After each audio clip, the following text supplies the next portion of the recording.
एबे भी मु जोर दे के कहबी आमे 2029 नवीन पटनायक को सीएम को देबुनु 2025 रे देबु ए डबल इंजिन सरकार को हटेबु आमे हटेबु से जो प्रतिश्रुति देछि 3000 टका भत्ता 300 टका 300 यूनिट मागणा बिजुली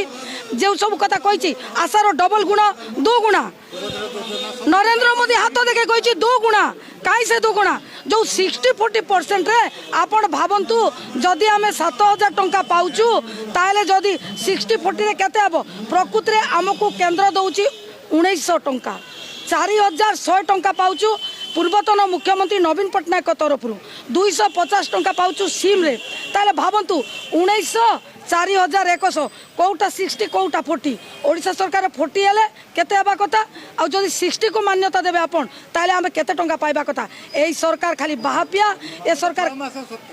6 मास सरकार हो जदि 24 वर्ष शासन काल रे जो